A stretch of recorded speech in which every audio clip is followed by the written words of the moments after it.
What formation to go with? Ready for the commercial break. Well, formation.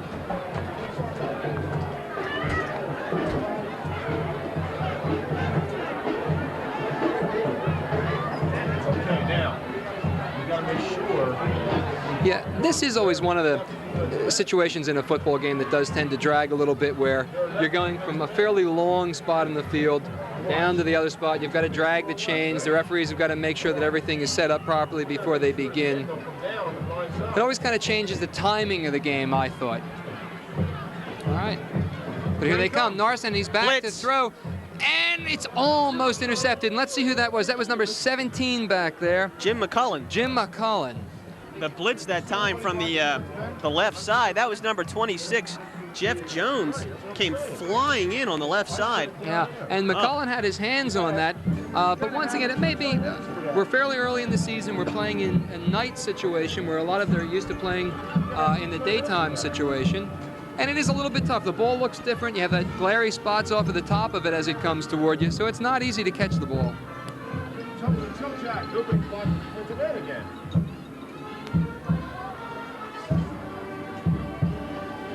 So it'll be 3rd down and 14.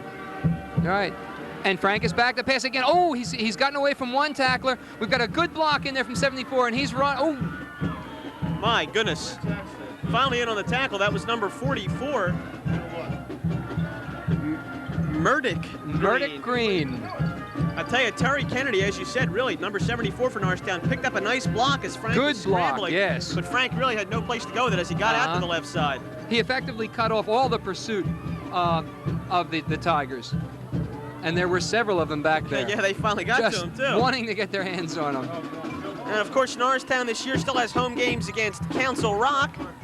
And then they're away for 2 weeks to Ben Salem and Neshaminy. Then they're back home for 3 contests, William Tennant, Abington, and, of course, Thanksgiving Day against Upper Merion. And we're really looking forward to that ball game. Right, and that Thanksgiving Day game will probably be brought to you on a delayed broadcast at this point in time. We're currently discussing it, but as we've talked about a little bit earlier, it's entirely possible. They're going for a field goal. They've got Ron Mingus out there for a 47-yarder. It's up, and it's going to be a little bit short, I believe. Yes, it's a little bit short, but it's a nice try. I tell you, he was about 6 or 7 yards short there. I couldn't believe that. I saw him setting up for a field goal. That's amazing. Would have been a 47-yarder. You don't normally see anything at all like that in high school football. No, you certainly don't. Obviously, Coach Grove has an awful lot of faith in the foot of Ron Mingus. And what do you have to lose, really? Exactly. Because you kick it and they get the ball at the 20-yard line. And it's very good experience for the team. In case you ever get into the situation where you have to attempt it, at least they've tried it a couple times under pressure before. We'll get back to talking about that Thanksgiving Day broadcast in a little bit, but right now here come the Tigers again, and he's... Oh, my. Who made that tackle, Tony? I'm not sure whether that was a fake pass or... Later that time, it was tackled by Billy Angelucci, who's having a fine ball game. Later, went up for the pass. He had a lot of guys in his face. Maybe it was a quarterback draw. I don't know. It might have been. I don't know. I'm not even sure he ever got rid of the ball. No, he didn't. He was crunched by Billy Angelucci.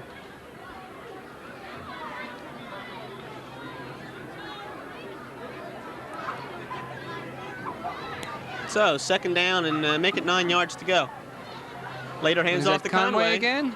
And he's off that left tackle position. He has been getting very tough to stop over that left tackle position. He bowled his way all the way into the secondary. Dwayne Sanders, Jacques Rochette, who's back in the ball game, by the way, had to make that tackle. So he made his way into the secondary. We don't have any stats on Conway, but he does look like he's a rather big boy. I'm not 100% sure. Yeah, at that he's size. a man if he's that big. Yeah, but he does look rather big, and obviously he has a lot of leg movement. He's been going off right tackle, and I don't know if we have any stats on him, but I'm sure he's going to have a rather impressive game. What's the matter with Brooke? Great.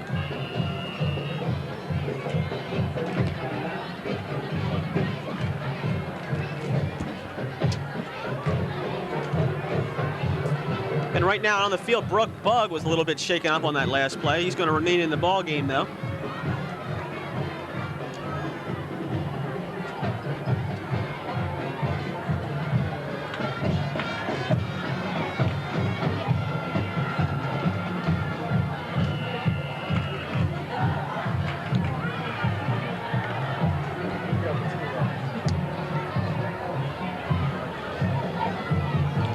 right, first down and 10 to go. Oh, Theron he's Ellis. back. Who is that? Theron Ellis. Throws him for about a 7 or an 8 yard loss.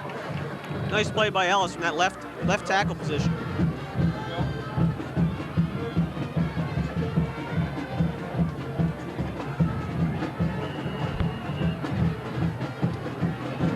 And we can hear in the background the Norristown High Band getting a little bit active.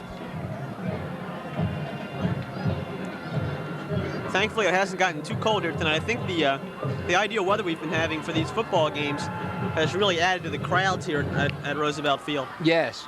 I think my ski parka was a little bit out of, and is that Conway again? Yep, up going the over middle. that left, and he's cut Got some back. room. He's Gets got about by Andy 25 Town. yards. He's down to the 50, down to the 45, and he's finally knocked out at about the 35-yard line, 40-yard line. Andy Town finally caught up with him and helped push him out of bounds. I'll tell you, Conway is really making some inroads into the Norristown secondary here. I'm certain he's gained over 100 yards so far. Oh, easily. And he's probably looking at that 150-yard mark.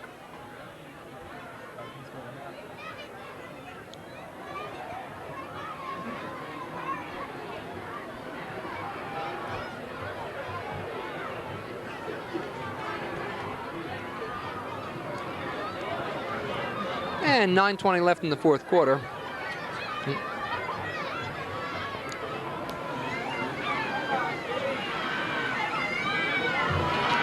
And it looks like we might have a loose ball.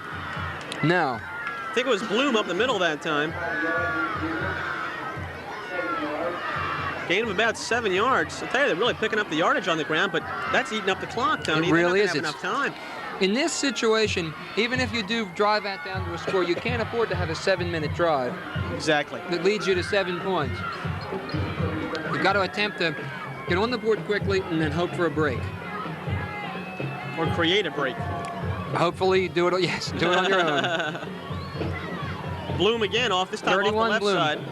Picks up a couple more. Bloom, obviously the young man that had those two dreadful, because of the touchback that turned into a fumble and a touchdown. Yeah. And then exactly in the next play, bobbled the kickoff reception again. He's had a tough ball game. I don't think he'll be feeling too great tonight on that bus ride home. That's one good thing about playing on Friday nights. You don't have to go to school the next day and listen to people if you've made mistakes. That's right. It wears off a little bit by the time you get back into action. Up the middle to And Jeff who Jones. is that? Is that Bloom again? Jeff Jones, number Jeff 26. Jones. First down, but now the clock's down to 8:04, and they're still not within the Norristown's 30-yard line. All right. And the chains are being moved to the 1st and 10 situation again. This could get very interesting if they do get on the board.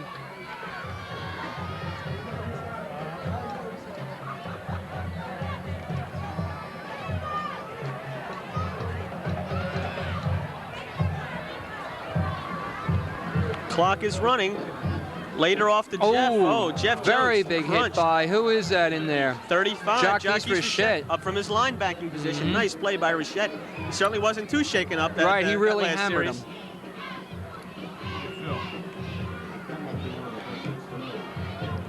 It was a heck of a play by Jacques Richette. He really filled that hole. Jones had no place to go. To be second down, let's call it 10 because he only picked up about a foot on the play.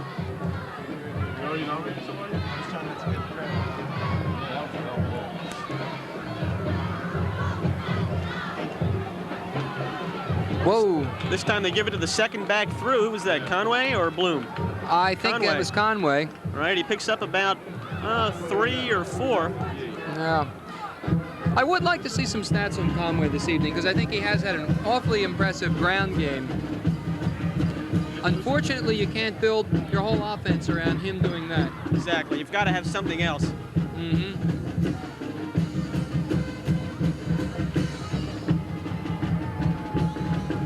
Norristown band is striking up, and obviously the fans are having an awfully good time here this evening. Certainly are. And once again, it's just a beautiful night for local football.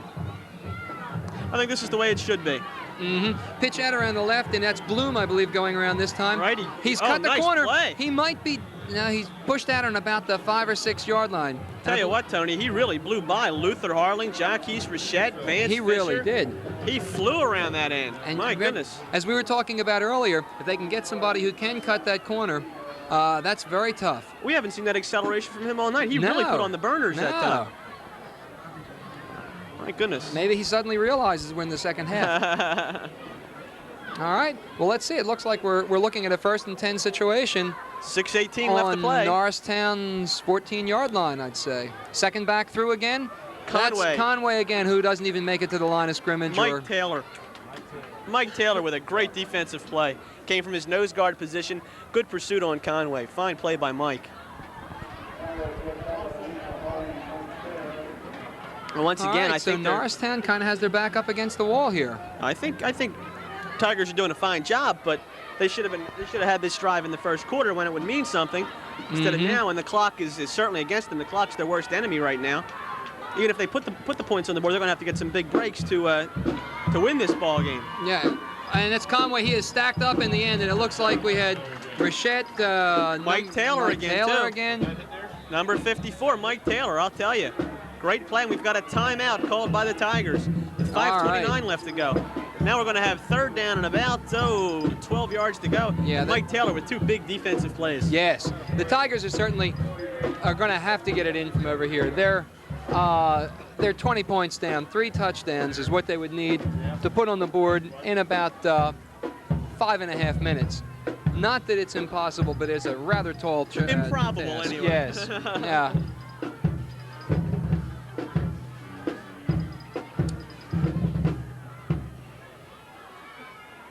All right. And so with this time out on the field, we were speaking a little bit briefly earlier about the Thanksgiving Day game. And one of the things we might be doing this year with the Thanksgiving Day game is a delayed broadcast where if the game goes off at 10 o'clock, and let's say it's played from 10 until 12, right here over your Norristown area school district channel, we'll delay the broadcast and we'll rebroadcast that game probably at about 2 o'clock in the afternoon. Right, so you can sit down with your family, watch Thanksgiving dinner, and watch the game all over again if you were out here at Roosevelt Field in the morning. Right. And we have an interception, Norristown, and is that Rochette, number 35. Oh. Can't keep his balance. We would have had a mighty exciting run. And the important thing, whether he scored or had a long run on that, the big thing is now he's given Norristown possession. He's kind of pulled any major threat away from the game's Truman over Tigers. for all intents and purposes. Right now, I would expect to see some substitutions. Have Roger put in some of the guys that don't get an awful lot of chance to play. Get them a little bit seasoned. Maybe put in some underclassmen. Tell you what, I can see why he doesn't go to the air too much. I think half the time he's put the ball in the air, it's been intercepted. There's at least 3 interceptions tonight. Yeah. Rochette, Bug, and Tan all have interceptions. All right, and who we have coming around the end over here? Is that No, that's number 31, Dan Boyd. As you were saying, substitution time. Substitution time. Also in there, new player, number 65 on the line. That's Art Bell. And we have Andy Town coming out and number 81 going back in. And Bob Carson. Right. But, yeah, I would expect to see a number of faces. Also, the other thing, too, you don't want to risk having any of your first-string players injured. Get what I'll call a dumb injury, something like that. And it'll be a knee or something like that. And was that Rochette 35? That's Rochette this time. Close to the first going through. And once again, I don't expect we're going to see too many passes from the Norristown side right now. No, I'd be surprised if they put it in the air at all. Unless it's right. 4:18. If Roger Grove's guys can just grind out a first down or maybe 2 on the ground, keep that clock running. The Tigers only have 1 timeout left, I believe. I believe so. And at that point in time, they can go home and have a very interesting evening. Very happy knowing that they've played a good game. All right, 3rd down and about 1 yard to go for Norristown. 3:51 left to go in the ball game.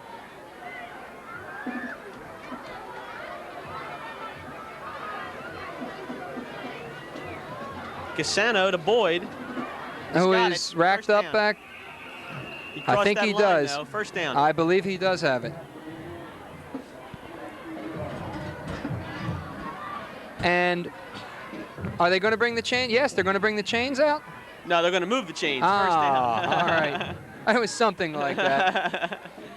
It's been, what, 20 years since you were on the gridiron, Tony? I Right. expect you to know these things right Right, off. we right used off to play the with a bat. rock instead of a football. Yeah, I can understand that. Inflatable rock. Right. All right. Rachette, big hole on the left. Around, and he's break. Oh. Nice play that time by Jockey. She hit that big hole on the left side, opened up for him by his offensive line. Bet an 18-yard run for Rachette. Down to about the 40-yard line now of Truman. And this is the time when you're not really fond of playing defense. You know you're pretty well out of it. You don't have an awful lot to gain. You hope you can maybe make the big play. But when the defense is just going to start, or when the offense is going to just start grinding out that yardage, when that fullback is going to hit you, and then the halfback is going to start hitting you, and if you've been playing a full game, you're kind of hurting a little bit already. Yeah, definitely. Is that Rachette again? Sure is. Yes.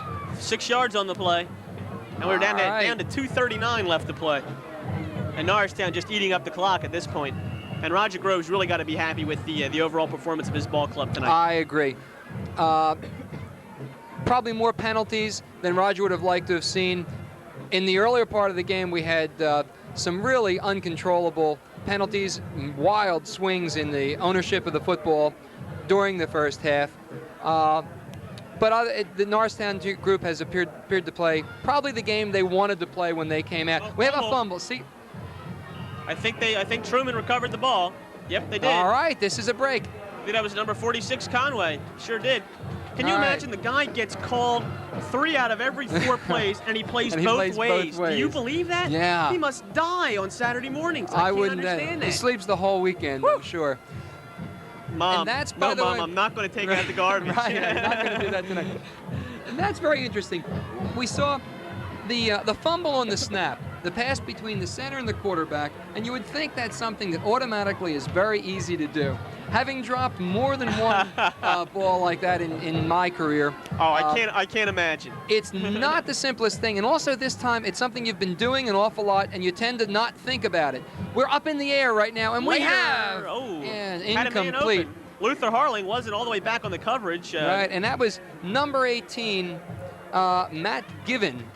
Yeah, that time had him beat. He did have him beat cold, but the ball just wasn't where it should be.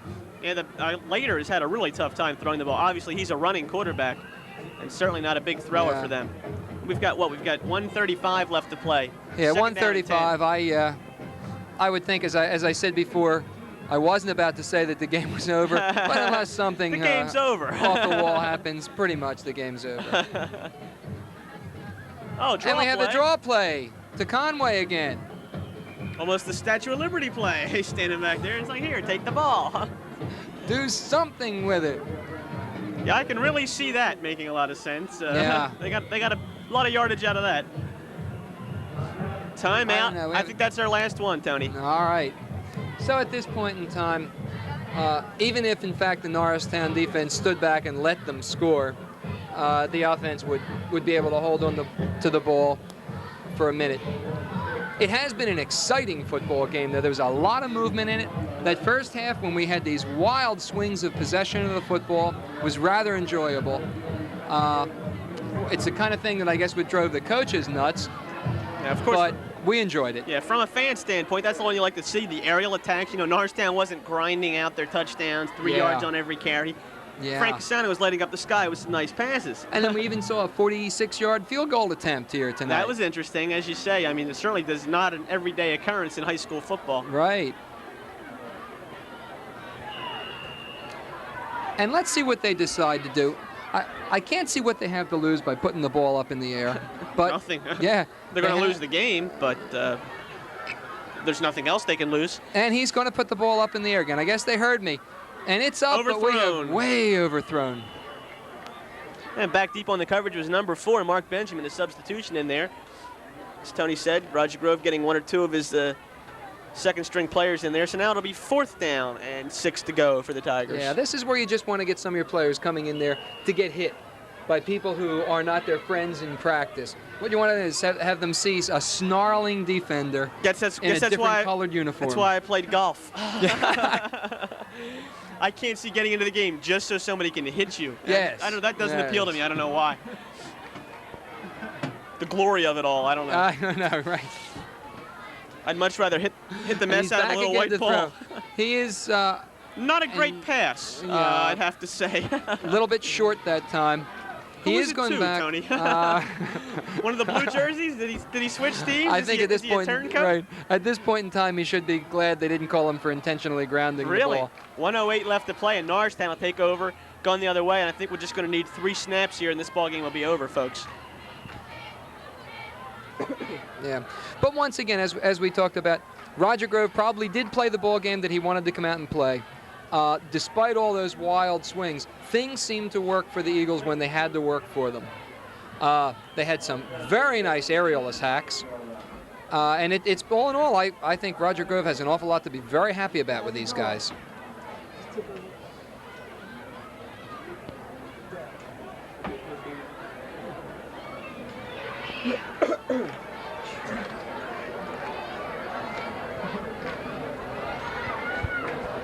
Jeff, do you know right offhand how many of the Eagles are seniors this year? Did we No, talk? I don't, but it's a senior-loaded team, Yes. from what I can tell. It usually is at Norristown. Mm-hmm. That is the rule rather than the exception. Roger Grove cultivates his teams. He gets good input from the middle schools. You know, they come up well, and he always has good JV teams, so he's got a good feeder program, you know, and that way he has people who are seniors playing for him. Yeah. You know, last year, the tailback was Wayne Denson. This year you come in, you've got a fullback like Jacques Richette. So you have guys that are great players, guys who would normally be starting on other ball clubs, but because they're not seniors, you know, there's always somebody ahead of them. And you can tell we've just fed into our computer. There are 32 seniors in the Norristown High School squad, and this is number 33, and this is one of those seniors, I believe, out of bounds. That's Charles Fisher. Charlie Fisher. And so once again, the cracked Norristown computer just come up. There are 33 seniors on this team, so it is an awfully senior-heavy team. You know, and Roger Grove's been around. This is his 9th season at Norristown High, and he's gone through, you know, some good ball clubs. I don't think he's had a losing season. Well, last year you had all the forfeits, which resulted in a losing season. The ball club played a winning season, but he's continually put out good ball clubs. We're down to under a minute. And they on just the dropped clock. the ball off. And, you know, Grove's expected to put out good ball clubs. Yes, he Norristown is. fans are very spoiled. Yes, they are. You know, in most sports, most of your major sports that attract a lot of fans. I don't want to say major sports because I'm going to get all kinds of criticism from the people who play field hockey and soccer and things like that. I personally love those sports. Please don't send me letters. I used to go out and every day go out and watch these teams play. I think it's great. But we're talking about your basketball and your football teams that, you know, draw the big crowds. Fumble. That was John Delabuno in there at quarterback. There, and it looks like, is it a Tigers ball?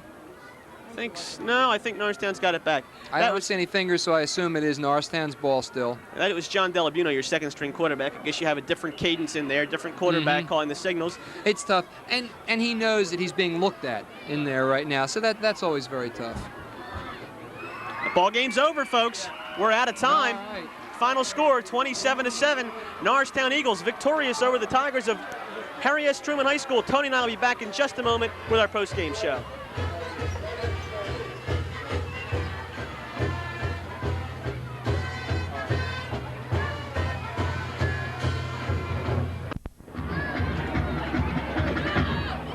Our final score, 27-7. I'm Jeff Brandon here with Tony Koya. And Tony, we saw a very impressive game from Norristown High all around. Yes, it was. As I mentioned a number of times during the game, I think Roger Grove's guys came out. They did play the game I'm sure that they wanted to play. Things seemed to work for them when they had to work. Despite there were some wild fumbles, some incredible changes of possession back and forth that couldn't be planned on. If you throw them out of the equation, I tend to think that Roger Grove's guys played a very good game, and that's exactly what they intended to do when they came out here this evening. Defensively, they really contained the Tigers tonight. The quarterback, Joe Lader, really had no chance tonight. Couldn't get anything in the air for them. Had no effectiveness whatsoever through the air. On the ground, it was Conway all the way. They called his number 3 out of every 4 plays. He must have had a huge amount of yardage, but they just couldn't punch the ball over except for that one time. And as you mentioned, Conway went both ways. I couldn't believe it. He's going to be one tired young man by the end of the night tonight. Give a lot of credit to the Norristown defense, and the Norristown offense played a particularly great ball game. This is their highest offensive output of the year, and I think they've really got to be happy with that. Yes, I agree with you. Frank Cassano, I think, really showed us what a fantastic Army has. He's only a junior quarterback. Really aired out the ball tonight. 2 early strikes to Billy Evans to get them on the board, 14-0. That one at the very end of the first half. Yes. And then he went to Andy Town, split the seam right down the middle on another 40-yard pass play. And Norristown's running game was adequate, if not great. Jack Easter had a good ball game. We don't have any stats with us, obviously. I'd like to see what some of the stats are going to be on this game. Yeah, it was a fine performance from Norristown. I think that it's a big emotional win for them. I really know they were up for that game against Pennsbury, then to lose it 15-14, you think, oh, geez, there goes my season. But now they're right back in the race for the Suburban 1 League National Division with this win over Truman. They come back next week. They've got a game against Council Rock, a team that beat them 2 years in a row when I was in high school. The only loss of the season, the 1 year they had. It's always a tough game with Council Rock, yeah, yes. They're a good ball club. That's the whole thing. We've said it a couple times, but I think it bears mentioning again. Every team in their division is good. There is no team that's a walkover. You might say Truman tonight, but they were in it the first half. They gave the game away. Stupid mistakes cost them this ball game. Exactly. I have a feeling that's exactly what the coach is going to say on the bus ride home. And having gone through a couple of those bus rides, I'm not 100% sure that I'd like to be traveling a long distance in that bus today with the coach. Nothing not to take away from Norristown High's performance tonight because it was excellent. But they should have been in the Tigers. The Tigers should have been in the ball game tonight. They made it too easy for Norristown. Exactly, and I'm sure that the coach of the Tigers would probably agree. You can't make those kind of mistakes and win in this league. Exactly. All right, I think it bodes well for Norristown for this year. Of course, we'll be bringing you the rest of the Norristown High home football games. We'll see if Mr. Alan Raleigh might be back with us next time. I think Tony enjoys this, though, so maybe Alan's out of a job. Who knows? I Who may knows? Return his book of cliches to him, That's too. right. Of course, we want to thank the Norristown Area School District who brought you this ball game. We want to thank our cameraman, Kyle Vereen, and David Findater. That's right. And, of course, Tony Koya, not only for helping us out tonight on the broadcasting, and he did an excellent job, folks, as I'm sure you'll agree, but also for his direction and production tonight, a man of many hats. Right. Yes. A couple of which I could use. It's beginning That's to be a little right. It is chilly getting out a little here. bit chilly. All right. One other thing I'd like to thank our statisticians. That's right. Suzanne and Denise McCoskey. Identical twins. I won't say anything about you confusing their names in the first half. You're not a parent. That's all right. I mean, I'm sure it happens to me all the time. That's the way it goes. We enjoyed doing tonight's ball game. I've had a lot of fun. Had a great time. Thanks for being with us, folks. Stay tuned for more good programming on your Norristown High cable channel. Good night.